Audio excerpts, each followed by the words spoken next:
utuu marma kana kuttee bakka kaleessaatti hin deebi'u. Si ilaaleen islaamummaatti dhufe miti waan ta'eef. Yookaan namatu birriinaa kaffalee dhufe miti yookaan namatu na deeggareen dhufe miti yookaan deeggarsa wa yookaan immoo gargaarsa wayii argadhee mitani kanan dhufe. Dhiifama himedii ustaaza himediin kaayaa soom natti hin tolu. Walumaa galatti ani waan jechuu barbaadu yoo dhuguma islaamummaatu sin dhibeennan kana dura dubbataa turtan ta'e dhaqaati ijoollee kanarraas dubbadha. Yoo isaan maatii isaaniitu fudhatan ta'e immoo namatti tola. Isaan kun waan keessa dhalate amma kun sa'aatii duukaa isaa jiru jechuudha. Dhaqan irraa dubbatan. Ani hamma salaata na jibbisiisu garasiin na geessise haadhaaf abbaa kun na jalaa rabsu. Hayyee. Of na jibbisiise jiruu kun dubbadhaa ustaas weelkaam baga nagaan dhuftanii. Assalaamu alaikum warahmatullahi wabarakatuh. وعليكم السلام ورحمة الله وبركاته. وكم جرت فيوم أنا قمت وكما ما شاء الله بقى ولا رجع الناس بقى ستيو دفته أسبتي ملء ولينا قرض سيمتي نموت كقرونا موت أفوشاني أولين بلوكي قولي رجوله مسي تقصيدا كمباركي أصلي دا ماكي دا وانو في سي أنكي كفن دبادما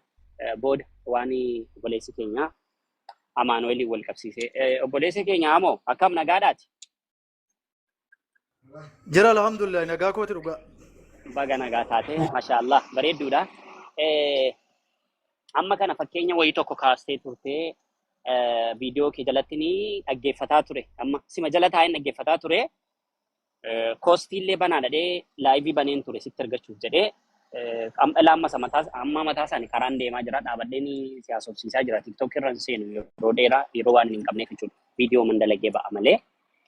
wanti ni sitti dubbachuu barbaade tokkummaatiin illee wal qabata dhimmichi siinis wal qabata islaamummaan amantii namaa kennamus miti amantii namarraa fuudhamus miti amantii namaaf namarraa fuudhamu miti amantii namarraa namaan kennamus miti rabbitti namaa kenna rabbitti namarraa fudhata suni waan rabbiiti inni tokko sagan islaamummaa kana namati ol qabe miti namati islaamummaatiin ol qabame malee islaamummaan namaan hin faarfamu namatu islaamummaa kanaan faarfama malee waliigala nama kaleessa nama miskiina nama beekamtii hin qabne nama waa tokko hin qabne islaamummaan ol kaasa fakkeenyaaf nabi Muhammad salawaatu rabbi wasalaamu alayhi yatiima turanii fa ammal yatiima falaa taqhar jedha rabbi quraana keessatti dubbate isaanuma kana ergamaa dhumaaf dhugaa kan addunyaa guutuu godhee rabbiin isaan erge ituu namni itti duulu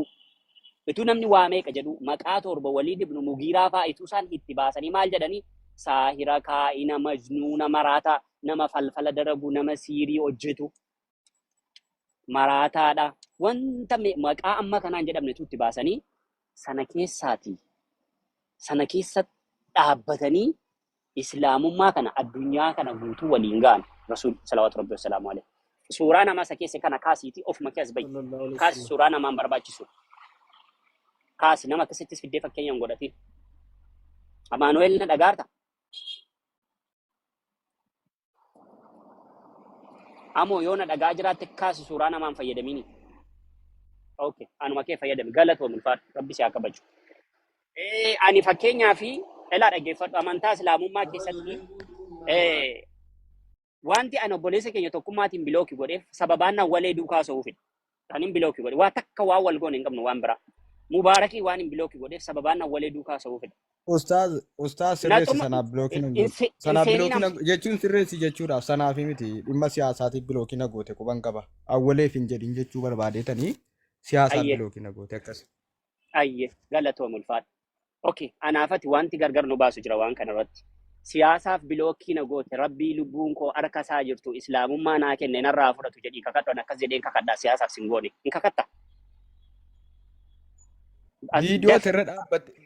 terre dhaabatte bilookiin go maa eegasii bilookiin go warreen gadaraa waliin taphate maa eegasii bilookiin go ani sitti nimne ituu isin sidhaa dhaggeeffadhu wanni duukaatuu sinaasotanii mana kee dhufee nama kana duukaa naasa'ini sheekoleen bahanii dubbataniiru duukaa naasayinaadhaani baabaa sheek riyaad fakkeenyaaf siifaa kaasu fakkeenyuma gabaabaa nama kana duukaa naasayinaa namni kun nama rasuula rabbii arrabsudha warri geemeettanii duukaa sotan duukaa naasayinaa jedhanii viidiyoo dalaganii dabarsaniiru moon dabarsine dabarsanii bara amadee ganiifati waliin dubbanne ana walee faanan taphanne ndoo goggoraa ta'u eega yeroo ati dhaggeeffatu eega viidiyoon irratti hojjette ana walee jumaa hin argine mana isaan gallee mana koon galle jiraachuun na dhaggeeffadhu eshi na amantaa waan hin jedhetti yoona wallaahi jedhe na amantaa itti fufi na amantaan si jedhe moo na amanta nana manaatti eshi wallaahi yoo tatette si namanaan wallaahi kanaaf na goote jetteen kakattaati Tokkuma yeroo takka tokkuma kodhiifama naa godhu. Siin ilaallatu dhaabadhu. Dabareen siin geenye. No. Dabareen an keenya. Dabareen si haa ga'u dhaabadhu. Ani wallaahi injettaa. No. Waan biraan barbaadu. Sababan ittiin si beekum sitti makana. Sababa booda naaf hin sababan jimmaan maalii tuttutaa maalii jimmaa tuttutaa jedhee bilookina godhu. Sababa boodan barbaada. Wallaahi jedhi mirkaneessi sababa himadhu. Wallahi kanaaf na goote jedhi mirkaneessi sababa himadhu sababa maalan si keessan jira mooree akka bittan beekaniifatti wal keessan jiru bar gargar jira ergati sababa hin qabne ani immoo sitti himaa dhaggeeffadhu wallahi billahi tallaahi sababa kanaas hin gooneef sababa si godheef sababa kanadha si miti asliitiin bilookii godheera kunoo dhaqiitii ilaali mubaarakiin bilookii godheera dhaqi ilaali maakiitiin bilookii godheera dhaqi ilaalaadha faaxeetiin bilookii godheera viidiyoo isaanii tokko argaa hin jiru ayyee siifoo sababaa kanaadha maaliif naa dhafaatee bilookii warri naa arrabsan kun warra garee quraanaa keessa jiran akka hin taane jechuuf warri naa arrabsitan kun listen to me ana duukaa isaa jirta ana duukaa dhibee baal darraba fiiganii waan jenne amadii listen to me tokkummaa ana qofa dhaggeeffadha ana duukaa isaa hartaateeti dhiisi warra komentii waan barbaade haadha ko arrabsuu danda'u jalaan deebisuuf ani deebii dantaa isaanii dhaggeeffadha eshi siifoo sababaa kanaan bilookii si godhe dhaqi ilaala haadha faaxeetiin bilookii godheera isheenoo arsiidha maafin bilookii ishee godhe mubaarakoo waa'ee siyaasaan dubbatu maafin bilookii godhe maakiinoo dhalootaan argeedha maafin bilookii godhe habiibi zanni akkasii qalbii fi keessatti hin fudhatin sababa kanaaf amaanuel obboleessa kana sababaa nan bilookii godhe amaanuelitti hin darbini qoyka kan saatiin wal qabataa egaa amoo sababaa bilookii sin gooneef afaaniin siin jecha badaan jenne miti kana qofa ragaanaa bahi nan jedhe hin jenne miti amboris iftaanis awwalee waliin taphachuudha waan ta'eef bilookii sana ammallee deebisi bilookii godhan awwalee irraa fagaataa jiru awwalee miti firaa'oonaa isicha faqaala ana rabbukumul a'la dhageesse faqaala ana rabbukumul a'la isa jedhe isa waliin foolo wal gochuu dandeessa ibliis abbaa murraa anaani isicha wanni irraati naharirraa uumtee Aadamiin biyyeerraa uumtee fi sujuuda isa jedhe isaaniyyuu dhaqiitii abiibi fooloo godhi duukaa say I don't care nan ilaallatu si galaa jira sababan si dhiyeessaa jiran sababaan si godheef kana obboleessa kiyya amaan siin immoo sababaa nan bilookii siin gooneef ati dhiyeenya gama islaamummaa dhufte waan fete itu ati jette si gorfachuutti narratti dirqama ati dhaxxee bakka sana dhaabachuu isa duukaa haasa'u akka kootti ani nama siif jecha jechuudha kana dura yaadatta booniyyeetiin waan ati goote kun sirrii miti nama muslimaa tokko dhaxxee nama kaafiraatti hamattaa nama kaafiraatti nama muslimaa obboleessa muslimaa tokko hamachuun hin danda'amu iciitii namaa akkas gochuun hin danda'amu jedhee sababa keetti viidiyoo dalagedha anaafati har'adha kan nu nagaa wal gaafanne keessaan guyyaa tokko si dubbisee beeka laa si dubbisee beeku bilbila keella hin qaban obboleessa kiyya qaali garuu bilbila kee wanti caalu laa ilaaha illallah muhammadur rasulullah social media kana irratti obboleessa islaamaa waan itti taateef dirqama islaamummaa narraati qabcha sababa isa kanaafi atiif anaafi jechuudha atiifi ustaaz Farhaan tokko miti ustaaz Farhaaniin akkan itti dubbadhuu fi akkan itti sitti dubbadhu tokko miti balleessaa ati balleessitu kudhansaa akka balleessaa tokkotti ilaalee balleessaa nama biraa immoo tokkosaa akka kudhaniitti ilaaluu hin danda'a si galaara na hubataarta ati yoo akka carraa waan isin irratti wal dhabdan hin beeku namati waliin wal dhabdis hin beeku garuu ati akka carraa dhimma awwaleetiin wal qabatee namni si lolate taanaan sirrii na lolatan jedhu yoo garuu akkuma tettu kana haadha kee arrabsantee abbaa kee arrabsantee haadha kee arrabsuun abbaa kee arrabsuun dogongora karuma kamiinuu hin deggeramu sirrii miti haadha nama arrabsuun abbaa nama arrabsuun yoo garuu namni si arrabse sun ana ta'e ana qofa irratti xiyyeeffatu. Salaamu alaikum. Jirtu nagaa keessanii. Dhiifama waan haasaa jirudha. Eeshi dhiifama guddaa. Okay, Ustaz waa gaafii si na gaafadhu. Abadila namba afanii Ammoo dukana bagan jecha ammoo dukana soo barbaadan. No bagan jecha hama akkasii jenne jecha badaa dhagahi anammallee si kabaja wallahi dogoggoree jecha haba Ammoo dukana soo barbaadan.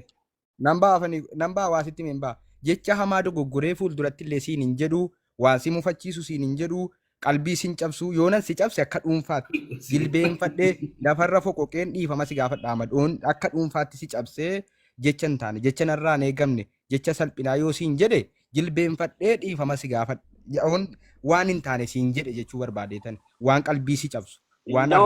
arrabaa waa takka tokkummaa wallaahi ammayyuu waan biraani anaafatti lola hin qabnu sin jaalladhaa sin kabajaa si ordofuun hin barbaanne maaliifi na jedhe dhaggeeffadhu nama ani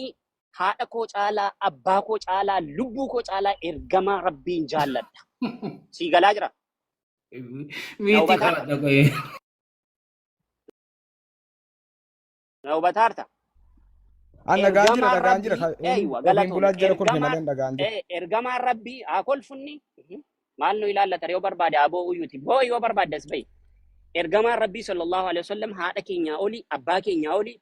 هم بيكتر عمر ابن الخطاب رضي الله عنه وارضاه رسول صلى الله عليه وسلم اما اباكي سنجالا هادكي سنجالا قبينيكي سنجالا لبوكي سنجالا من جالتني نمن نجنان هذا مناكو جالا اباكو جالا ينون جالا سنجالا لبوكو جالا سنجالا لبوكو غرو سنجال جنان عمر ابن الخطاب اتم يربك نمن نجد الرسول صلوات ربي وسلامه عليه لبوكي جالا رسول ربي وان جالنو بكت رسول ربي مكان ثاني wantan taaneen ka'u arrabsamu gaafa tidhattee dhaabbattu bilookii mitiiti bilookii sababaan si godhu viidiyoo keen arguu barbaadu kana. Dhaabbatten jedhin kan dhaabbanne nan dhaabbanne bar namni akka koo kanarratti hojjete hin jiru bar keessaan itti bilbilee maqaa amantaa guyyaa tokko na biratti dubbattee jedhee gorse amma bar namni akka kootti isa eegu hin jiru na biratti dogoggoreen kaasu bar. Dogoggoreen kaasu. Duukaa dhattee haasa'uun siif hin eeyyamamu. Duukaa dhattee haasa'uun siif hin eeyyamamu. Sigale mubaarakaa toosaadha mubaarakii nan bilooka anis isan bilooka bakka ustaaz dhiifama bakka wallahi ela dhaggeeffadhu wallahi billahi jechuudha mubaarakiif ani ela dheengadda nyaata wajjin nyaanneen kunoo as gadaa mana nyaataa rahmaa gadaa mana achittiin ittaasee mana isaa keessatti tiktok ustaaz afaanitti na qabden jedhini waan sittima ani narra quraana rabbiitiin hin bulaa hadiisa rabbiitiin hin bulaa gaafa sheekni naa olii waan attimu gurra keessa na dhayinatti muu danda'a kananuu kan amma kana waa'ee nanna qayyadheeyyuu dhiifama naa godhi nuti ergamaa keenya irraa dhaallee wal dhaga'u waliif abboomamuun hojii keenya awwalee bilooku utuwati godhi jette amma utuwati na raaltuun bilbila tokko fide bilookii itti dha kan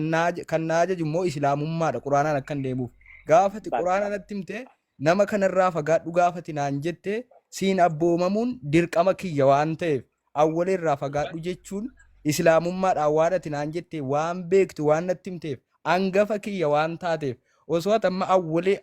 amma akkaawuntii biraatiin seenee viidiyoo baheen bilookeensi agarsiisa wajjin taphachuu miti. Sababni isaa maaliifi namni kaayii fakkeenya fudhachuu danda'a. Ani adeemsa siyaasaatiin si waliin galu qiyaamaa ganam garuu karaa amantaatiin dhuftee jennaan karaa amantaatiin na gorsitee jennaan tokkuma amantaa dhowwaa dhiisi jettee jennaan kalimaa lama si jala ndeeffadhu kun waadaan amantaadha waan ta'eef. Sin kabajaa bakka amantaati bakka guddaan sii qabaa walitti dhannee salaannaa wal salaachimna waan ta'eef si galee isanuu awwalee miti bar abbaa kee bilooki kiristaanaa waan ta'eef asittan ittidha maaliif quraana kalimaa quraanaatiin natti himta malee dantaa dhuunfaa keetiitiif miti waan ta'eef si galee dantaa dhuunfaa keetiitiin natti himtu waan ta'eef isa kana karaa amantaatiin humnaa isa nama jedhe yu'an sittaariin qaba kanan sittaarii qabu adeemsa siyaasaatiin iyyina biloottee baay'ee haareera anoo narrabsine akkamitti adeemsa siyaasaatiin anoo jecha badaaniin jennee adeemsa siyaasaatiin maaliin na bilookaa jedheetan bakkuma itti si gaafuun eeggataa jira malee. Kanaaf quraana rabbii fi hadiisa waan natti himtuuf dhaggeeffadhu. Quraana rabbii fi hadiisa rabbii waan natti himtuuf wanna hunda dursa kanatu dursa lubbuu koo kanatu dursa waan ta'eef quraanati natti himtu quraana tinatti himtu hadiisa tinatti himtu fudhachuu bira darbee isa tinatti himte namaaf deebisee hime siif abboomamuuf quraana rabbiitiin abboomamuuf quraana rabbiitiif jala deemuuf kalimaa rabbii jala deemuu ka duraarran cimseetti fufaa jecha keellee jecha quraana rabbii tinatti himtu fudhachuu bira darbee nama biraatti waan atti natti himte himee qajeelcha siifan abboomama obboleessa koo hanga wallaahi diinii rabbiiti waan ta'e wanti nu waliin haasaa jiru karaa rabbiiti waan ta'e sigalee siifan abboomama waan feete kun quraana dhowwa jennaan irraa deebi'uuf qophiidha sekeendii maayikiroo sekeendii tokkoon kennu irraa deebi'uuf hojii kana hunda miidiyaa kee dhiisi jennaan kalimaa rabbiiti akkan gubadhu natu beeka hojii nan hojjetaa ture hin beektatis waa hedduu jechuudha qoosaan beeku an adeemsa siyaasaatiin baay'ee sittaari waan hin qabuun malee diiniin naman tufu utumati naa taate immoo islaamummaan sin tuffadhu tuffannaan hin jiru diiniin naa ol beekta taana utuu umurii gattaate sirra abboomamuuf quraana rabbiitiin siin abboomamuuf yeroo kamittuu qophiidhan siin jedha yoo walitti natti mufatte islaamummaa waliin oodanii guyyaa sadii buluu na jaju waan ta'eef jilbeen fadheen dhiifama si gaafadhe eega siyaasaan natti mufanne dhiifama guddaa obboleessa koo hangaf kabajama wallaahi dhiifama guddaa wallahi tokkummaa rakkoon tokko hin jiru wallahi ela ani sadhugaa rabbiin sitti maa sababa ati fakkeenyaaf amma waan kana akkasitti natti himteef ana kabajaa kootu hin taane kabajaa jaalala islaamummaaf qabdu islaamummaan sadarkaa islaamummaa waan hubattee fi akkaataa guddisa islaamummaa irratti guddattee fi rabbiin islaamummaa kanatu sirraan fudhatiin islaamummaa irratti si uume kan irratti gooftaan koo isa irratti si ajjeesu wanti rabbiin si kadhu nama kana yoo qalbiin koo yeroo sana akka malee gammada ta'e rabbiin duniyaa wal aakhiraa si gammachiisu beekumsa dhuma hin qabne